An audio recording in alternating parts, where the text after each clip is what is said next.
In the golden halls of Valdoria Palace, where ancient tapestries whisper tales of glory and betrayal, a single tear from 12-year-old Princess Elara would unravel a conspiracy that threatened to destroy the very foundation of the 1,000-year-old monarchy. What began as an innocent search for her grandmother's beloved sapphire pendant would expose a web of deception so shocking that it would shake the marble columns of the palace itself. Sometimes the greatest enemies wear crowns, and sometimes the most precious treasures are hidden not for protection, but for destruction. The autumn rain pelted against the towering windows of Valdoria Palace as Princess Elara wandered through the corridor of portraits, her small fingers trailing along the golden frames that held centuries of royal ancestors. At 12 years old, she possessed the curious nature that often led her into places she shouldn't be, but today her wandering had purpose. Tomorrow marked the 5th anniversary of her beloved grandmother Queen Isabella's passing, and Elara desperately wanted to wear the midnight sapphire pendant that had belonged to her grandmother for over 50 years. The pendant wasn't just any piece of jewelry. Crafted in 1847 by the renowned jeweler Maximilien Rochefort, it contained a rare cashmere sapphire surrounded by diamonds that seemed to capture moonlight even in daylight. More importantly, it had been Queen Isabella's most treasured possession, passed down through generations of Valdorian queens. Elara remembered how her grandmother's eyes would sparkle, almost as brightly as the sapphire itself whenever she wore it to state functions.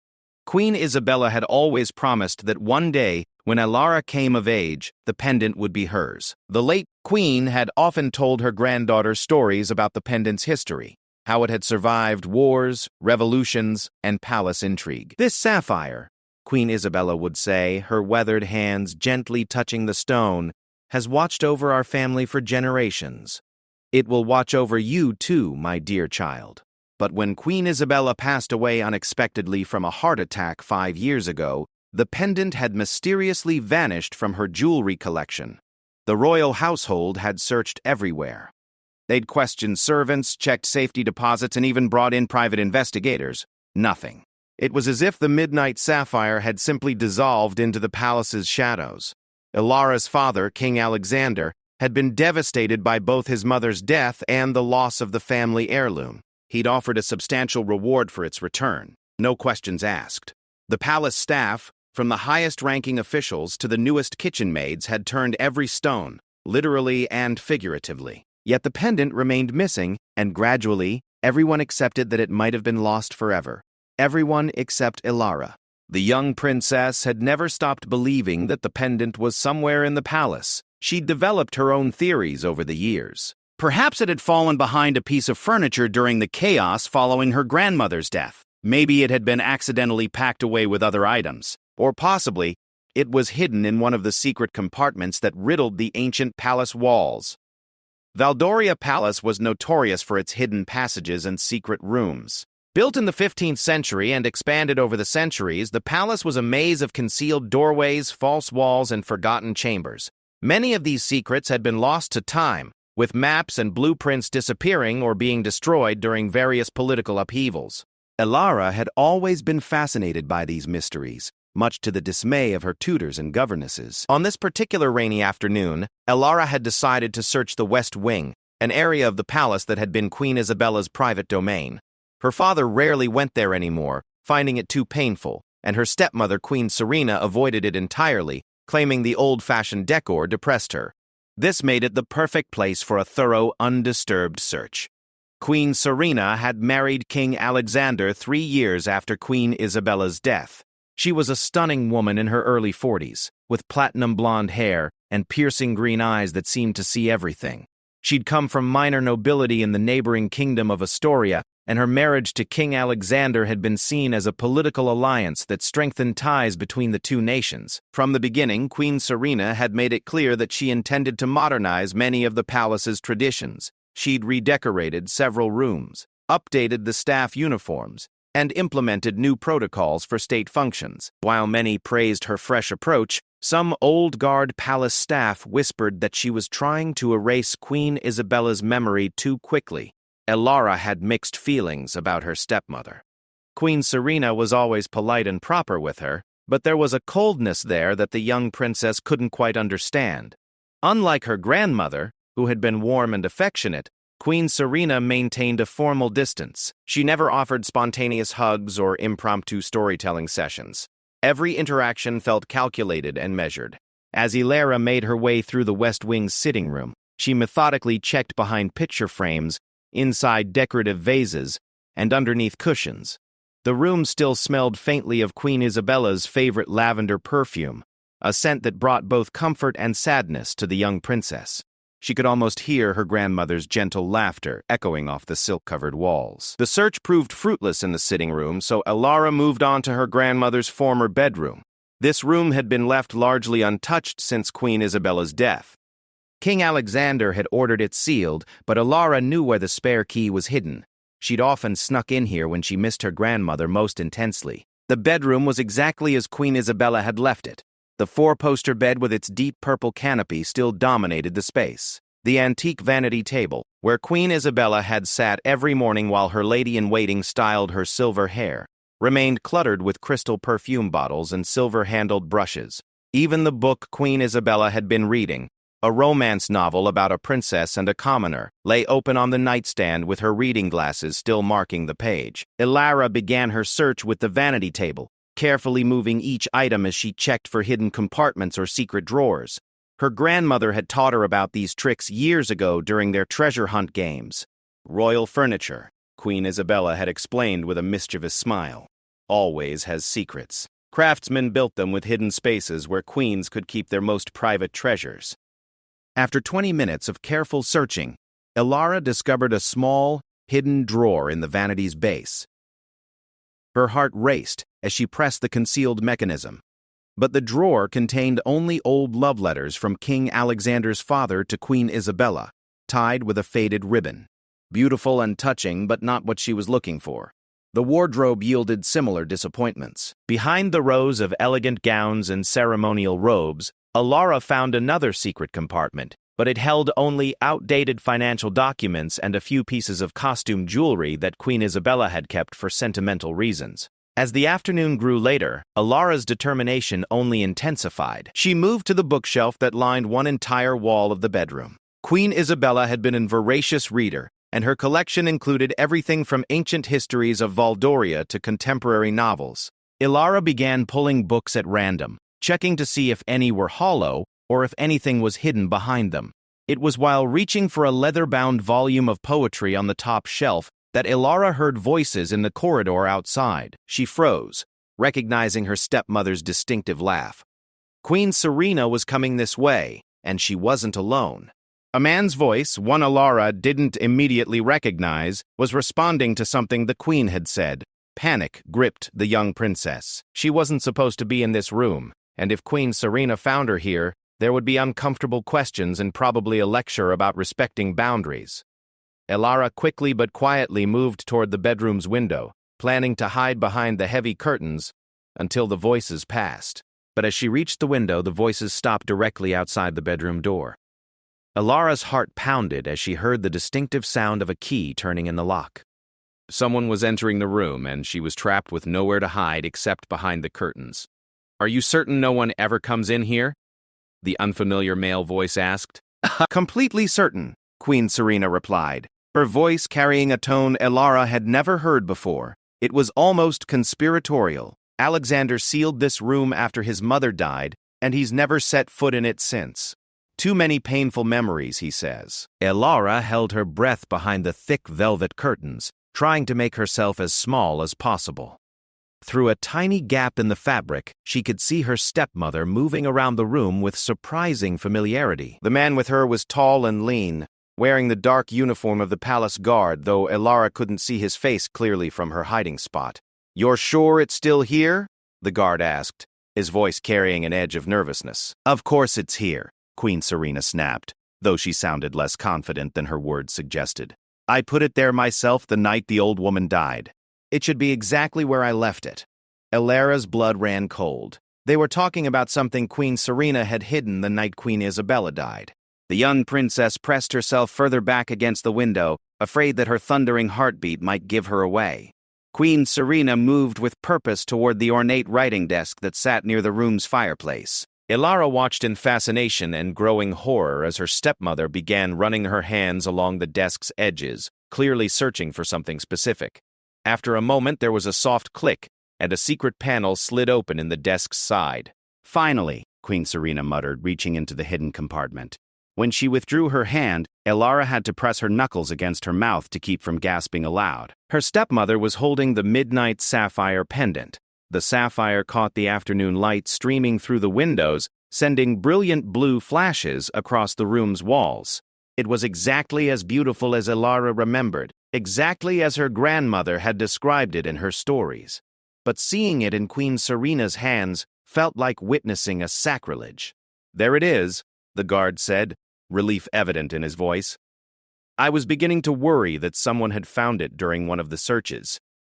No one knew about this compartment except Isabella and myself," Queen Serena said, turning the pendant over in her hands. "She showed it to me during one of her sentimental moments, back when she thought we might become friends. The foolish old woman never realized she was giving me the perfect hiding place." Elara felt tears beginning to sting her eyes. Not just because she'd found her grandmother's pendant, but because of the cruel way Queen Serena was speaking about Queen Isabella. Her grandmother had been one of the kindest, most generous people Elara had ever known. She'd opened her heart to Queen Serena, trying to welcome her into the family, and this was how she was remembered. "What are you planning to do with it now?" the guard asked. Queen Serena walked to the window, and Elara shrank back further, terrified of being discovered. Her stepmother stood just inches away from the curtains, so close that Elara could smell her expensive French perfume. "The plan hasn't changed," Queen Serena said, her voice dropping to a whisper. "I'm going to destroy it." The words hit Elara like a physical blow. Destroy it?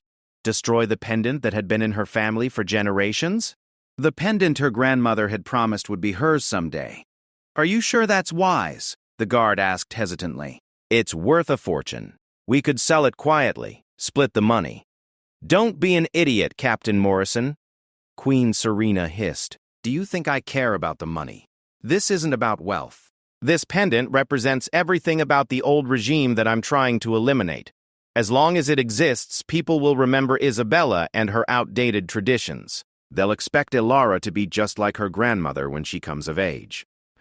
Captain Morrison. Elara now recognized the voice. He was one of the newer members of the Palace Guard, hired about 2 years ago on Queen Serena's recommendation. He'd always made Elara uncomfortable with his too intense stare and overly familiar manner. "But if you destroy it," Captain Morrison continued, "won't people ask questions?" "The royal family has been searching for this pendant for 5 years. Queen Serena laughed, but there was no humor in the sound. "Let them search. In a few days, I'll announce that palace renovations have uncovered fragments of the pendant in the rubble of the old tower that was demolished last year. I'll claim it must have been lost or damaged during the construction chaos following Isabella's death. Everyone will be sad, but they'll accept that it's gone forever." Elara's tears were flowing freely now, though she didn't dare make a sound. Her stepmother had orchestrated this entire deception. She'd stolen the pendant, hidden it, let the entire royal family suffer through its loss, and now planned to destroy it completely. "When?" Captain Morrison asked. "Tonight," Queen Serena replied firmly. "I have the fireplace in my private study prepared. The pendant will be nothing but melted metal and crushed stones by morning, and with it, the last tangible connection to Isabella's sentimental nonsense will be gone forever." Queen Serena moved away from the window, and Elara heard her footsteps crossing the room. "Come, Captain, we need to return this to its hiding place until tonight. I don't want to risk carrying it through the corridors in daylight." There was another soft click as the secret compartment closed, followed by the sound of footsteps moving toward the door. Elara remained frozen behind the curtains until she heard the lock turn again, and the voices fade down the corridor. Only then did she allow herself to collapse onto the window seat, her small body shaking with a combination of grief, anger, and determination. She'd found her grandmother's pendant, but she'd also discovered that someone she'd been forced to trust had betrayed her entire family. As the sun began to set over the palace grounds, Princess Elara dried her tears and began to form a plan. Tonight, Queen Serena intended to destroy the midnight sapphire pendant forever, but the 12-year-old princess had no intention of letting that happen. Her grandmother's legacy would not be erased so easily. The battle for the Midnight Sapphire was about to begin, and Princess Elara was prepared to risk everything to save the last tangible piece of Queen Isabella's memory. The palace corridors had never seemed so long or so dangerous as they did that evening. Princess Elara moved through the shadows like a ghost, her soft slippers making no sound on the marble floors. She'd changed from her day dress into dark clothing, hoping to blend into the palace's nighttime shadows. Every servant's footstep, every creaking floorboard, every whisper of wind through the ancient hallways made her heart race with fear of discovery. After witnessing Queen Serena's confession that afternoon, Elara had spent hours in her room, staring out at the palace gardens while her mind raced through possible plans. She could confront her stepmother directly, but Queen Serena would simply deny everything, and probably punish Elara for being in Queen Isabella's room without permission. She could tell her father, but King Alexander had been struggling with depression since his mother's death, and Elara couldn't bear to burden him with more pain without concrete proof. No, she needed evidence. She needed to catch Queen Serena in the act of destroying the pendant, and she needed witnesses who couldn't be dismissed or silenced. Her plan was risky and required perfect timing, but it was the only way she could think of to save her grandmother's pendant and expose Queen Serena's deception. First, she would retrieve the pendant from its hiding place in Queen Isabella's room. Then, she would find a way to alert the palace guard and key staff members about what Queen Serena was planning to do. Finally, she would ensure that when Queen Serena went to destroy what she thought was the real pendant, she would be caught red-handed by witnesses. The most challenging part of the plan was the first step. Elara had never attempted to pick a lock before, but she'd watched enough mystery movies to have a basic understanding of the concept. More importantly, she'd remembered something her grandmother had told her years ago about the old locks in the palace. Many of them had been designed with master keys that could open multiple doors, and Queen Isabella had kept such a key hidden in her sitting room for emergencies. Finding that key had taken Elara another hour of searching, but eventually she'd discovered it tucked inside a hollowed-out book on European history. Her grandmother had always been clever about hiding things in plain sight. Now, as she approached Queen Isabella's bedroom door, Elara's hands shook slightly as she inserted the key. The lock was old and required some coaxing, but eventually she heard the satisfying click that meant she'd succeeded. She slipped inside the room and immediately moved toward the writing desk. Finding the secret compartment was easier the second time. Elara pressed the same spot she'd seen Queen Serena touch, and the panel slid open silently. There, nestled in a bed of black velvet, lay the midnight sapphire pendant. Even in the dim moonlight filtering through the windows, the sapphire seemed to glow with inner fire. Elara carefully lifted it from its hiding place and immediately felt a connection to her grandmother that she hadn't experienced in years. The pendant was heavier than she'd expected, and warmer, as if it had been absorbing love and memories for generations. "I'm going to protect you," she whispered to the pendant, as if it could hear her, just like grandmother would have wanted. Elara carefully placed the pendant in the small silk pouch she'd brought, then closed the secret compartment. Now came the most crucial part of her plan. She needed to create a convincing replica that Queen Serena could attempt to destroy while the real pendant remained safe. Weeks ago, while helping her tutor organize art supplies, Elara had noticed several pieces of blue glass and costume jewelry in the craft room. She'd also found some silver-colored wire that could pass for the pendant's chain in low light. It wouldn't fool anyone in daylight, but in the flickering firelight of Queen Serena's study it might be convincing enough to serve her purpose. The craft room was located in the palace's basement level near the kitchens and laundry facilities. Elara had never ventured into this part of the palace alone at night, and the unfamiliar sounds and shadows made her extremely nervous. Every few steps she would pause and listen, terrified that she might encounter a night shift worker or guard. The craft room door was unlocked, as Elara had hoped. The staff often worked on decorations and repairs at odd hours, so security in this area was relatively relaxed. She slipped inside and began gathering the materials she needed by the light of her small flashlight. Creating the fake pendant took longer than she'd anticipated. The blue glass needed to be shaped to roughly match the sapphire's size, and the wire had to be twisted into a convincing chain pattern. Elara's fingers were cramped and sore by the time she finished, but in the darkness, her creation looked remarkably similar to the real pendant. The palace bells were chiming 11 o'clock by the time Elara made her way back to Queen Isabella's bedroom to plant the fake pendant. She carefully placed it in the secret compartment, ensuring it was positioned exactly as she'd found the real one. If Queen Serena returned to retrieve what she thought was the pendant, she would find the decoy instead. Now came the second phase of Elara's plan, alerting the right people about what was going to happen. She couldn't simply tell them directly, as that would reveal that she'd been eavesdropping and might give Queen Serena time to change her plans. Instead, she needed to create a situation where witnesses would accidentally discover Queen Serena in the act of destroying what everyone believed was a priceless family heirloom. Elara's target was Mrs. Margaret Thornfield, the palace's head housekeeper. Mrs. Thornfield had worked for the royal family for over 30 years and had been particularly close to Queen Isabella. She was also known for her late-night rounds, checking that all doors were locked and all fires were properly extinguished before going to bed.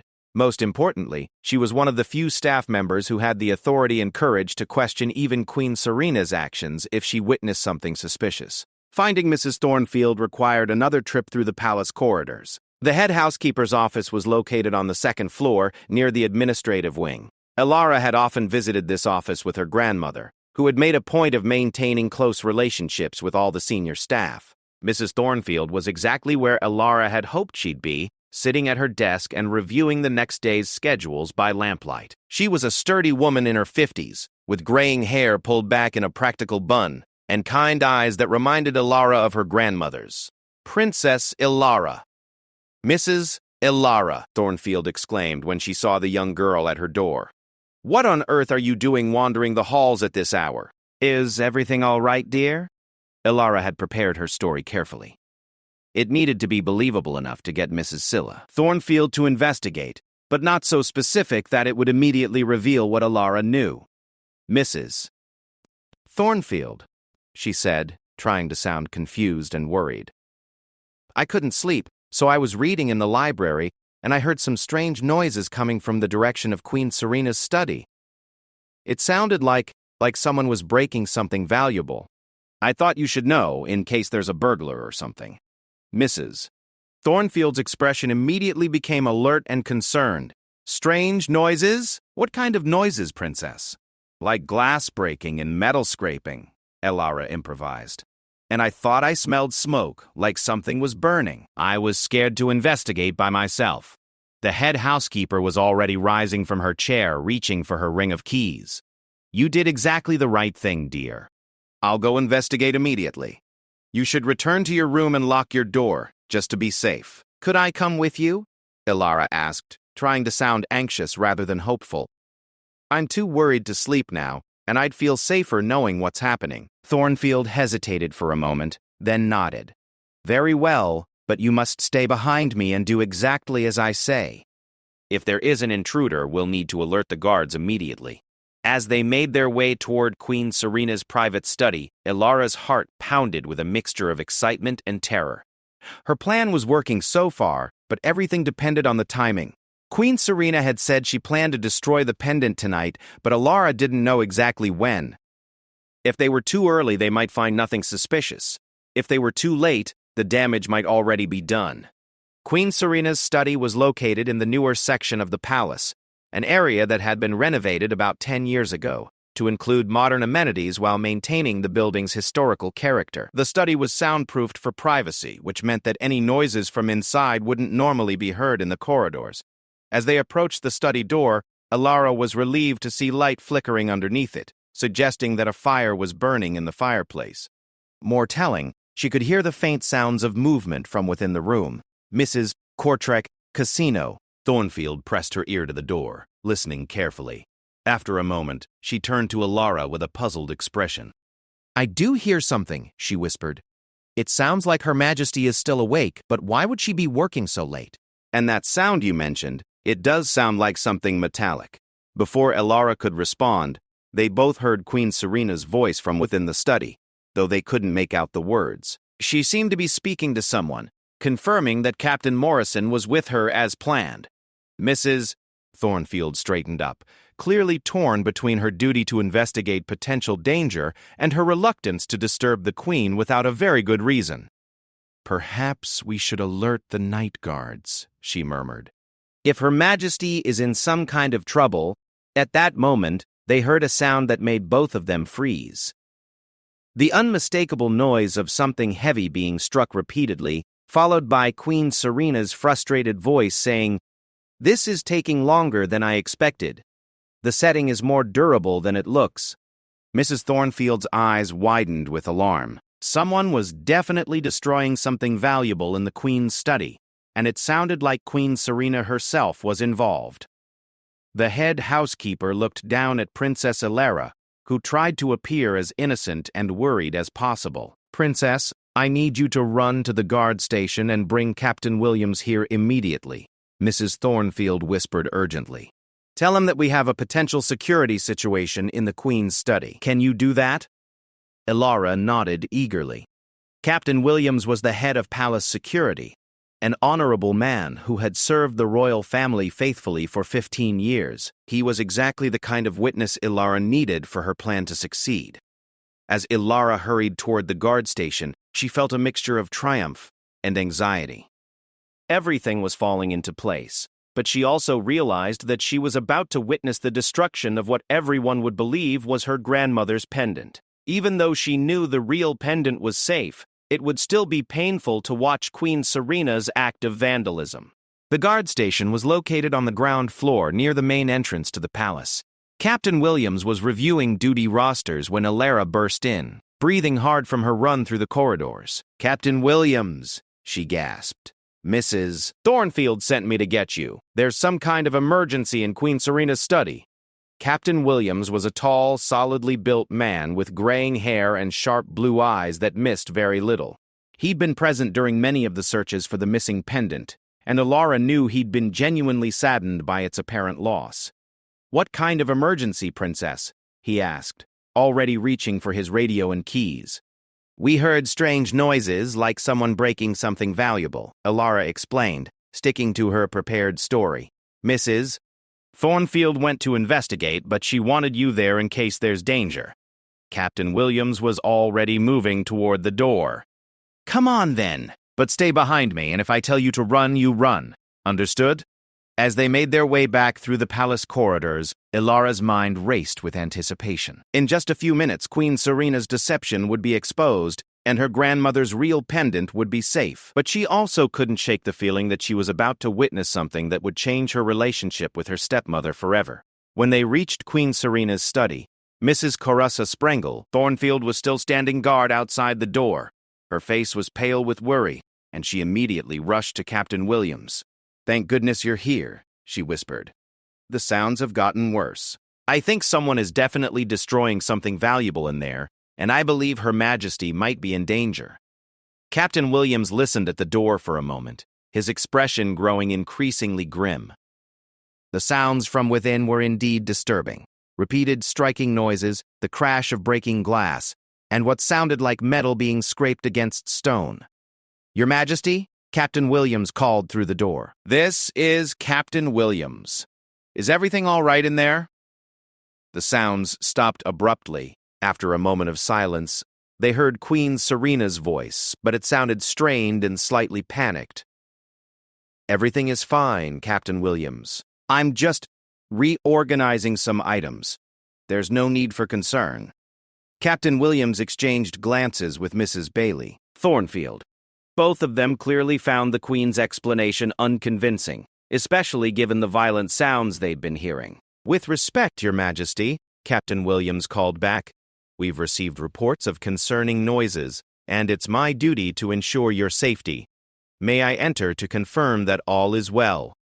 There was another long pause, followed by what sounded like hurried, whispered conversation between Queen Serena and Captain Morrison. Finally, the Queen's voice returned, sounding more composed but still tense. "Very well, Captain Williams, but I assure you this is quite unnecessary." They heard footsteps approaching the door, followed by the sound of locks being disengaged. When the door opened, Queen Serena stood there in a silk robe, her usually perfect hair slightly disheveled. Behind her, Captain Morrison was visible near the fireplace, and Elara could see that he was holding what looked like a hammer. The room itself told a story of destruction. The fireplace was blazing unusually high, and scattered around its hearth were fragments of blue glass and twisted metal. The air smelled of smoke and heated metal, exactly as Elara had described to Mrs. Thornfield. "Your Majesty!" Mrs. Thornfield gasped, taking in the scene. "What has happened here?" Queen Serena's composure faltered for just a moment, and Elara saw something like panic flicker in her green eyes. But she quickly recovered, straightening her shoulders and adopting her usual regal bearing. "As I said, I was reorganizing some old items," Queen Serena replied coolly. "Some worthless trinkets that I decided to dispose of rather than donate." I didn't realize the noise would carry. But Captain Williams was already moving into the room, his trained eyes taking in the details that Queen Serena hoped he would miss. His gaze fell on the fragments scattered around the fireplace, and his expression became increasingly troubled. "Your Majesty," he said slowly, "that blue glass and this metal setting, it looks very much like jewelry. Expensive jewelry." Princess Elara watched from the doorway as her carefully orchestrated plan reached its climax. In moments, everyone in the room would believe they were looking at the destroyed remains of the midnight sapphire pendant, and Queen Serena would have to explain why she had been secretly destroying what they thought was a priceless family heirloom. The confrontation that would expose 5 years of deception was about to begin, and there would be no way for Queen Serena to hide the truth any longer. The silence that followed Captain Williams' observation was deafening. Queen Serena stood frozen in the doorway of her study, her face cycling through a range of emotions as she realized the trap she'd walked into. Behind her, Captain Morrison still held the hammer, looking like a man who desperately wished he could disappear into the palace walls. Mrs. Thornfield was the first to break the silence, her voice trembling with a mixture of shock and growing anger. "Your Majesty, those fragments, they look exactly like—" She couldn't finish the sentence, but everyone in the room understood what she was thinking. Captain Williams moved closer to the fireplace, carefully examining the scattered pieces of blue glass and twisted metal without disturbing them. His years of investigative experience had taught him to read crime scenes, and what he saw here told a clear story of deliberate destruction. "Princess Elara," he said quietly without turning around, "perhaps you should return to your room now. This is becoming a matter for adults to handle." But Elara stepped forward instead, her young voice carrying a strength that surprised everyone present. "No, Captain Williams, I need to stay. This concerns me too." Queen Serena's eyes snapped toward her stepdaughter, and for a moment, her mask of royal composure slipped completely. There was something almost predatory in her gaze, as if she was trying to determine how much the 12-year-old girl knew about what had transpired. "Elara, darling," Queen Serena said, her voice artificially sweet, "this is just a misunderstanding. I was disposing of some old costume jewelry that had been taking up space in my study. Nothing important." But Mrs. Thornfield had moved to examine the fragments as well, and her face had gone pale. She picked up a piece of the twisted metal setting, her hands shaking as she turned it over in the firelight. "This isn't costume jewelry," she whispered, her voice filled with horror. "This craftsmanship, this setting, Your Majesty, this looks exactly like the midnight sapphire pendant, the one that belonged to Queen Isabella." The words hung in the air like an accusation. Captain Williams straightened up slowly, his expression grave as he turned to face Queen Serena. "Your Majesty, I think we need to have a very serious conversation about what's been happening here tonight." Queen Serena's composure cracked further, but she rallied with the desperation of someone who knew her lies were about to collapse. "This is ridiculous," she snapped. "That pendant has been missing for 5 years. Everyone knows it disappeared after Isabella's death. How could I possibly have had it?" "That's an excellent question," Captain Williams replied coldly. "How indeed?" Princess Elara felt her heart racing as the confrontation she'd orchestrated began to unfold. Everything was happening exactly as she'd planned, but seeing the adults' growing anger and shock made her realize the magnitude of what she'd set in motion. Her stepmother's deception was about to be exposed in the most public and humiliating way possible. Captain Morrison, who had been standing silently near the fireplace, suddenly stepped forward. His face was flushed with panic, and sweat beaded on his forehead despite the evening's cool temperature. "Captain Williams," he said, his voice unsteady, "perhaps we should discuss this matter privately with Her Majesty." There might be explanations that Captain Williams interrupted sharply. I suggest you put down that hammer and step away from the fireplace. You're contaminating what appears to be evidence of a crime. The word crime seemed to electrify the room.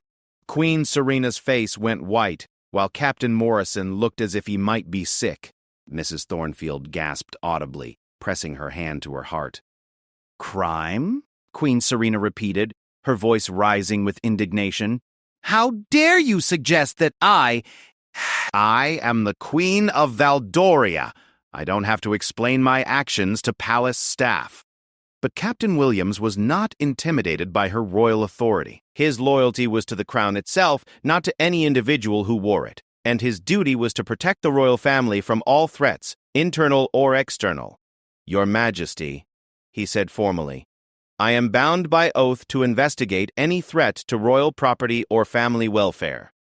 If this pendant is indeed the missing midnight sapphire, then its destruction represents not only the loss of a priceless artifact, but also a betrayal of trust that affects the entire royal household. Princess Ilara watched as her stepmother's face cycled through rage, fear, and calculation. She could almost see Queen Serena's mind working, trying to find a way out of the trap that was closing around her. Even if this were the missing pendant, Queen Serena said slowly, which I'm not admitting, it would have been my right to dispose of it as I saw fit. I am queen of this realm, and royal property is mine to manage. Mrs. Thornfield made a sound of pure outrage.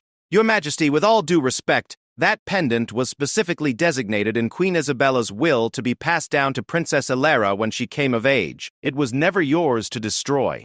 This was news to Ilara, who looked at Mrs. Thornfield with surprise and gratitude. She'd never known that her grandmother had made such specific provisions, but it made perfect sense.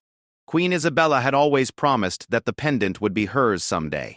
Furthermore, Mrs. Thornfield continued, her voice gaining strength as her anger grew, if you've had this pendant all along, that means you've allowed the entire household to search for it in vain for 5 years. You've let His Majesty suffer the additional grief of losing his mother's most treasured possession. You've watched Princess Ilara mourn not just her grandmother but also the tangible connection to her memory. How could you do such a thing? Queen Serena's mask finally slipped completely, revealing the cold calculation that had always lurked beneath her practiced smiles. You want to know how? She hissed. Because I was tired of living in the shadow of a dead woman. Everywhere I went in this palace, it was Isabella this, Isabella that. Her portrait in every room, her traditions governing every protocol, her memory poisoning my husband against any change or progress. The raw honesty of her confession shocked everyone into silence. Even Captain Morrison stepped back from her, clearly uncomfortable with the venom in her voice. That pendant, Queen Serena continued, her voice rising with each word, was a symbol of everything I was trying to change about this outdated monarchy. Every time someone mentioned it, they would talk about Isabella's wisdom, Isabella's grace, Isabella's perfect example for future queens. Well, I am queen now, and I refuse to be constantly compared to a ghost.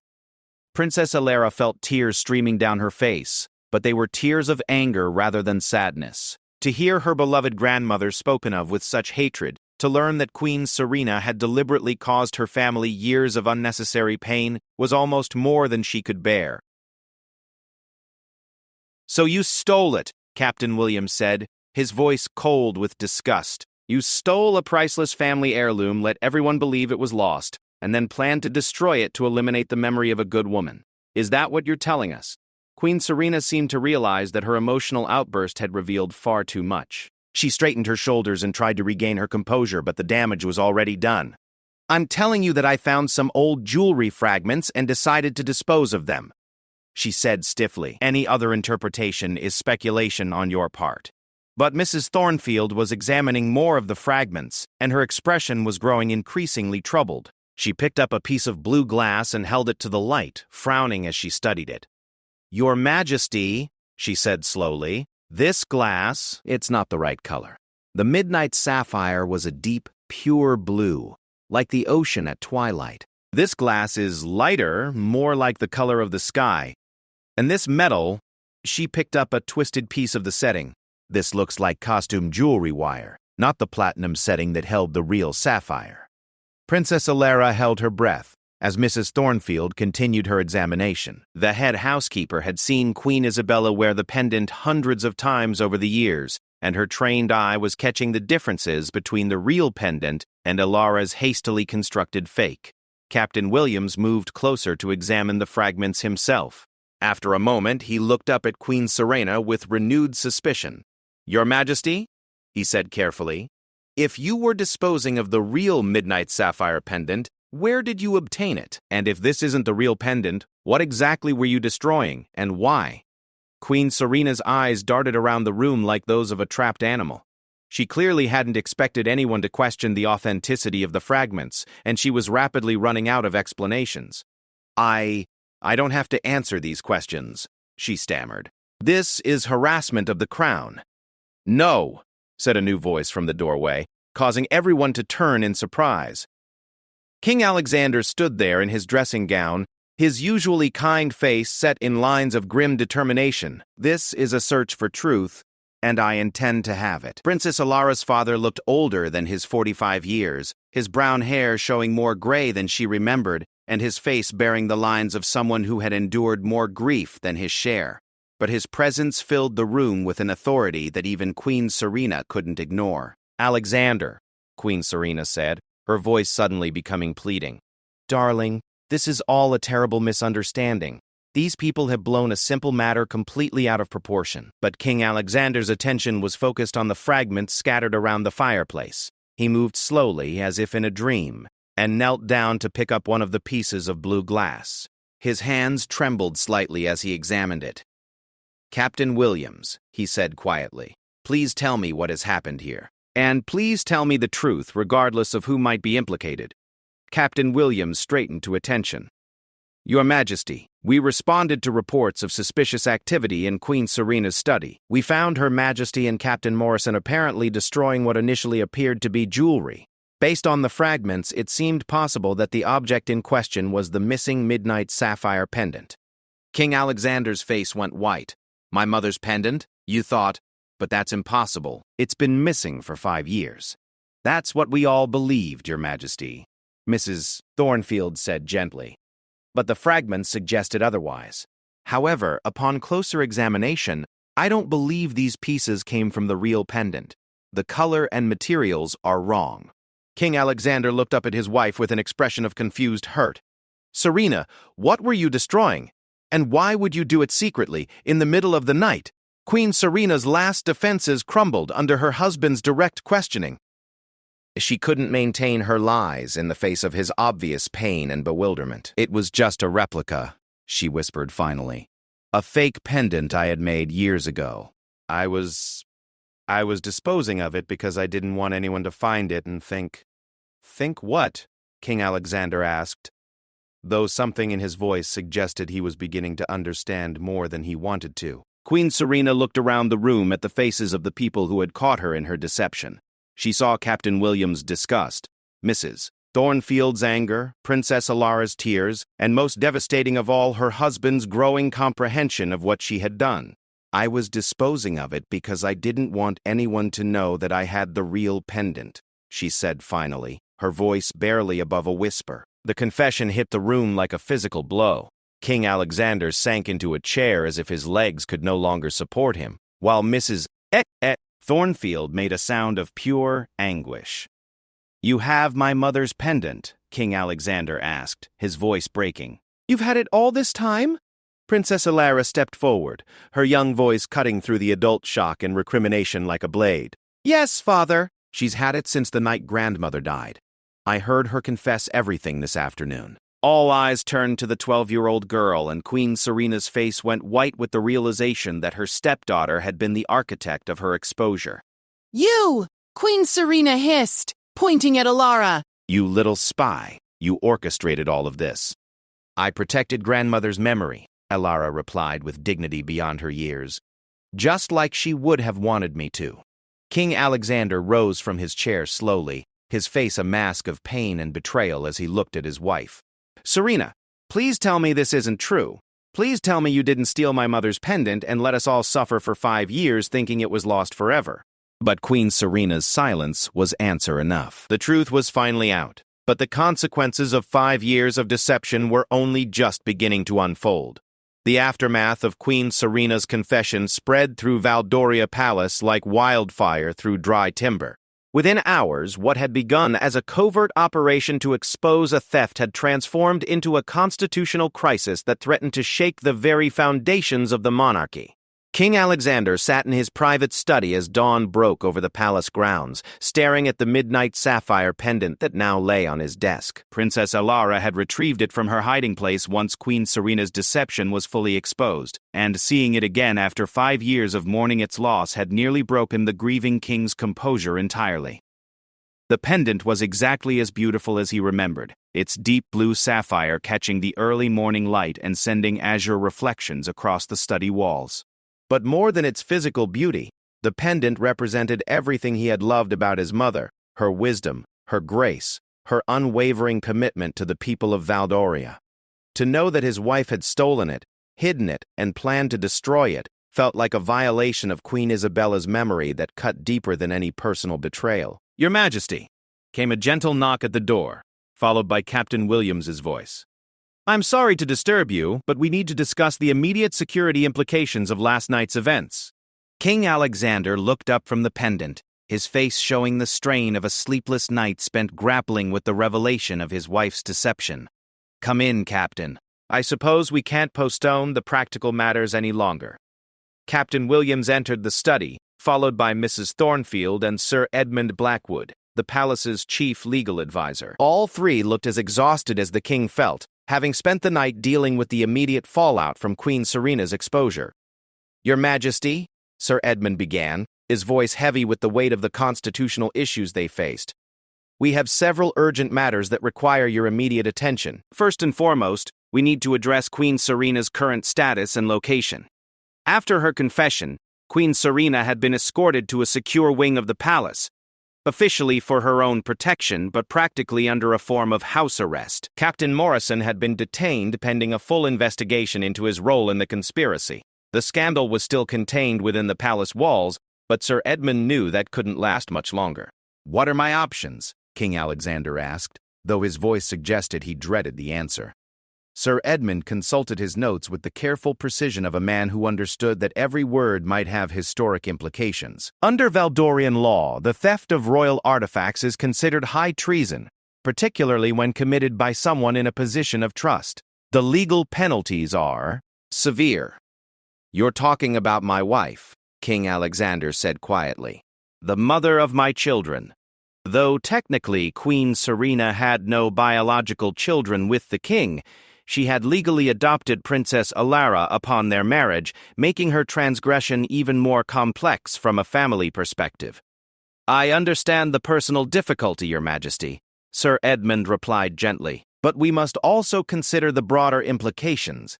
If word of this theft spreads, and it will spread, the people of Valdoria will demand justice. They trusted Queen Serena as their queen, and she violated that trust in the most fundamental way possible." Mrs. Thornfield, who had been silent until now, stepped forward with the righteous anger of someone who had served the royal family faithfully for decades. "Your Majesty, if I may speak plainly, this betrayal goes far beyond the theft of a single pendant, however precious." Queen Serena allowed this entire household to mourn the loss of Queen Isabella's memory.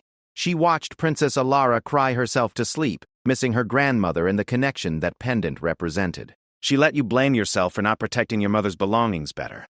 The cruelty of that deception is almost worse than the theft itself. King Alexander winced at Mrs. Thornfield's words, recognizing their truth. He had indeed blamed himself for the pendant's disappearance, wondering if better security measures or more careful handling of his mother's effects might have prevented the loss. To learn that his self-recrimination had been based on his wife's lies was almost unbearable. "There's also the matter of Princess Ilara's role in exposing the truth," Captain Williams added. "Her courage in investigating this matter and orchestrating last night's confrontation likely saved the pendant from permanent destruction. However, we need to consider how to present her involvement in a way that doesn't make her a target for those who might support Queen Serena." At the mention of his daughter, King Alexander felt a surge of pride mixed with concern.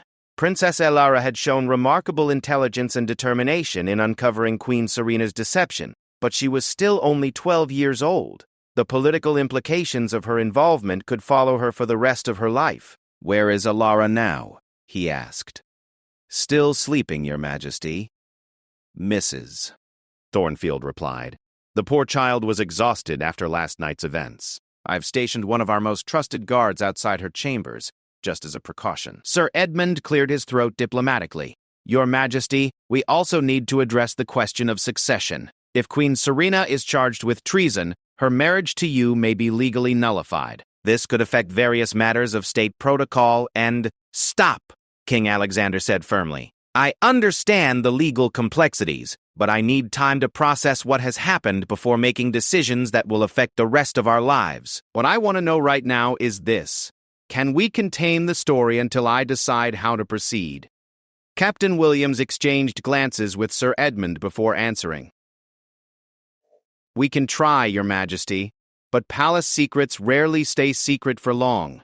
Too many people were involved in last night's events and servants' talk.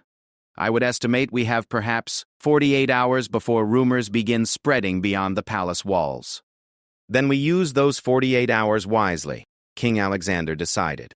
"Captain Williams, I want a complete investigation into Queen Serena's activities over the past 5 years. I need to know if this theft was an isolated incident or part of a larger pattern of deception. Sir Edmund, I want you to research all our legal options, both for dealing with the treason charge and for protecting Princess Elara from any political fallout. Mrs. Thornfield, I need you to manage the household staff. Make it clear that discretion is not just requested but required." As his advisors prepared to leave, King Alexander called Captain Williams back. "Captain, there's one more thing. I want to speak with Queen Serena myself before any formal charges are filed. Despite everything she's done, I owe her that much as her husband." Captain Williams looked uncomfortable with the request. "Your Majesty, I must advise against unsupervised contact. Given the serious nature of the charges—" "I understand your concern," King Alexander interrupted, "but I need to hear her explanation in her own words. You may remain in the room for security purposes, but I will speak with her." An hour later, King Alexander found himself sitting across from his wife in one of the palace's smaller receiving rooms. Queen Serena looked dramatically different from the composed, elegant woman he had married 4 years earlier. Her platinum blonde hair was disheveled, her usually perfect makeup was smeared from tears, and her silk dressing gown was wrinkled from a sleepless night. But what struck him most was the change in her eyes. Gone was the warmth he had once believed he saw there, replaced by a calculating coldness that made him wonder how he had ever missed it. "Alexander," she began, her voice hoarse from crying, "you have to believe that I never meant for things to go this far." "Then explain to me how they did," he replied quietly. "Help me understand how the woman I married could steal my mother's pendant and let our family suffer for 5 years." Queen Serena looked down at her hands, which were twisted together in her lap. "It wasn't supposed to be permanent," she whispered. "When your mother died, I was so overwhelmed by everyone's expectations. They wanted me to be just like her, to honor her memory in everything I did. I felt like I was drowning in her shadow." "So you stole her pendant?" "I took it temporarily," Queen Serena corrected, though even she seemed to realize how weak that sounded. "I thought if it was gone, people would stop bringing it up constantly. I planned to find it after a few months, after people had moved on from their grief." King Alexander studied his wife's face, looking for any sign of the woman he had thought he'd known. "But you didn't return it after a few months. You kept it hidden for 5 years. You watched me blame myself for its loss. You watched Elara cry for her grandmother's memory. How could you do that if you ever loved either of us?" Queen Serena's composure cracked completely, and she began sobbing with an abandon that would have moved him to comfort just days earlier. Now he found himself wondering if even her tears were calculated. "I did love you," she gasped between sobs. "I do love you, but I loved myself more. I loved the idea of being queen on my own terms without constantly being compared to your sainted mother. Every day that passed made it harder to confess what I had done. How could I admit that I had stolen from my own family?" "You could have told me the truth," King Alexander said sadly. You could have trusted me to understand and help you find a way forward. Instead, you chose deception. And now you hate me, Queen Serena said, looking up at him with red-rimmed eyes. Now I've lost everything anyway. King Alexander was quiet for a long moment, wrestling with emotions he couldn't even name. I don't hate you, Serena, but I don't know who you are anymore. The woman I married wouldn't have been capable of such cruelty. Either you've changed, or I never really knew you at all. What happens now? She asked in a small voice. Now we deal with the consequences of your choices, he replied. Legal consequences, political consequences, and personal consequences. The theft of royal artifacts is treason, Serena. The penalty for treason is— I know what the penalty is, she interrupted. But surely you won't. I mean, we're married. I'm the queen. King Alexander stood up slowly, feeling older than his years. You were the queen, but queens, like all citizens of Valdoria, are subject to the law. Your actions have consequences, and those consequences cannot be avoided simply because of your title. As he moved toward the door, Queen Serena called after him desperately. Alexander, please, think of what this will do to the monarchy. Think of the scandal. He paused without turning around. I am thinking of the monarchy, Serena. That's why I can't let this crime go unpunished. If the crown is to mean anything, it must be held to the highest standards of honor and integrity. You violated those standards, and now we must all live with the results. As King Alexander left the room, he felt the weight of the crown more heavily than he ever had before.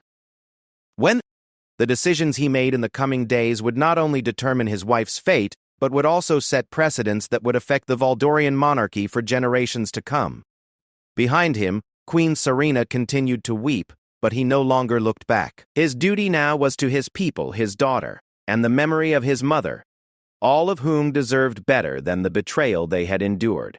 The reckoning had only just begun. 6 months had passed since that fateful night when Princess Ilara's courage had exposed Queen Serena's devastating betrayal, and Valdoria Palace had settled into a new rhythm of life.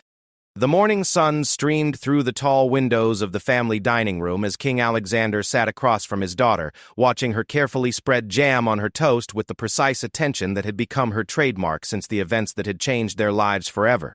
Princess Ilara had grown noticeably in those 6 months, not just in height but in maturity and confidence. The shy, grieving girl who had once hidden behind curtains and whispered her fears had transformed into a poised young woman who spoke with quiet authority and carried herself with a grace that reminded everyone of her beloved grandmother, Queen Isabella.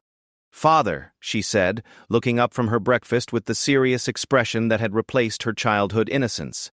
"Mrs. Thornfield mentioned that the portraits are being returned to the West Wing today. Would you like me to supervise the placement?"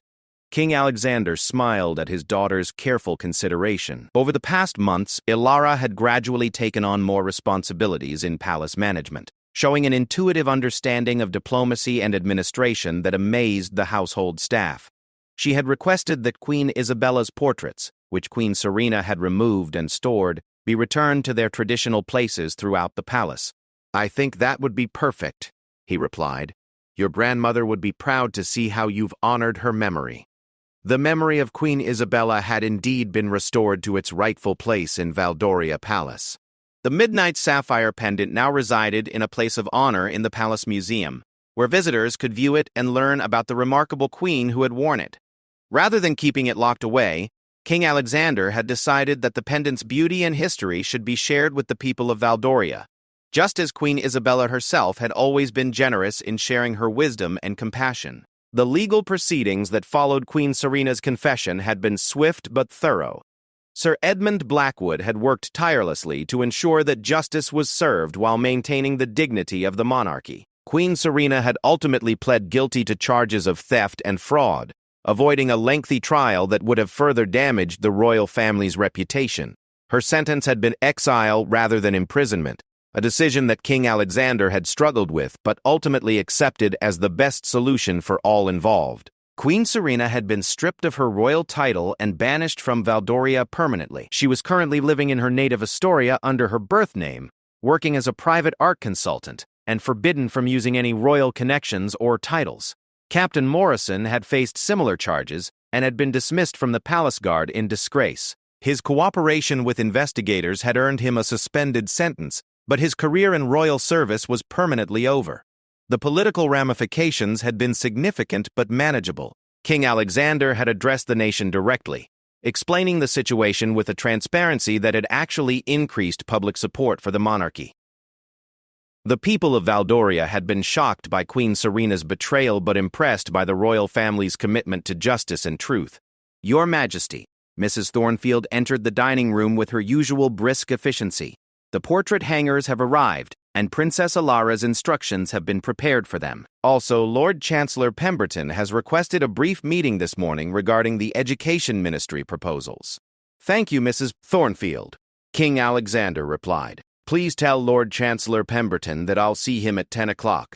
As Mrs. Davidson." Thornfield left. King Alexander noticed that his daughter was wearing a small pendant around her neck, not the midnight sapphire, which remained in the museum, but a simple silver locket that had also belonged to Queen Isabella. "Is that new?" he asked, nodding toward the locket. Princess Alara touched the locket gently, a soft smile crossing her face. "Mrs. Thornfield found it among grandmother's personal effects yesterday. It has a picture of you as a little boy inside, and one of me as a baby. She said grandmother always wore it under her clothes, close to her heart." King Alexander felt his eyes grow misty as he remembered his mother wearing that locket. Unlike the formal jewelry she wore for state occasions, this simple piece had been her most personal treasure, containing the images of the people she loved most.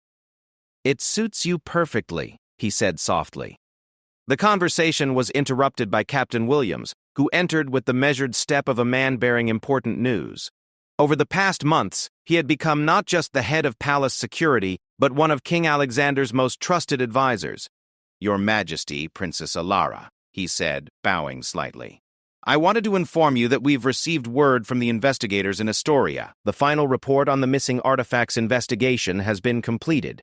During the investigation into Queen Serena's activities, several other missing items had been discovered in her possession. While none were as significant as the midnight sapphire pendant, the pattern of theft had been more extensive than initially suspected."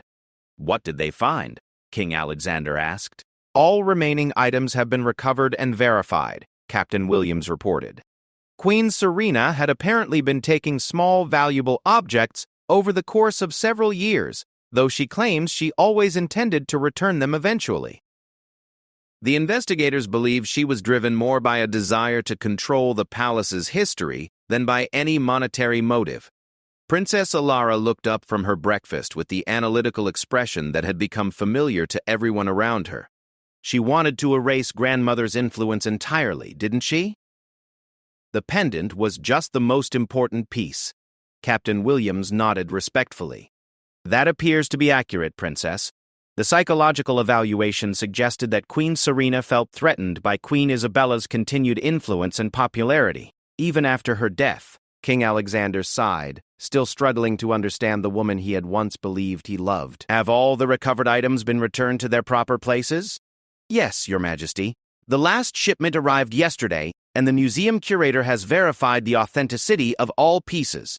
The collection is complete once again." As Captain Williams left, King Alexander looked across the table at his remarkable daughter. In the months since exposing Queen Serena's deception, Princess Alara had not only grown in wisdom and confidence, but had also become something of a folk hero among the people of Valdoria. Stories of the brave young princess who had outsmarted a scheming queen to recover her grandmother's treasure had captured the public imagination.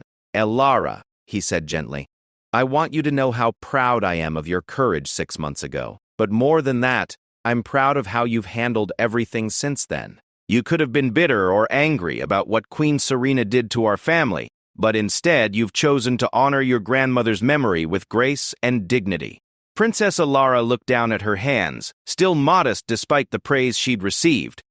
"I learned from watching grandmother that being royal isn't about wearing crowns or living in palaces. It's about serving the people and protecting the things that matter."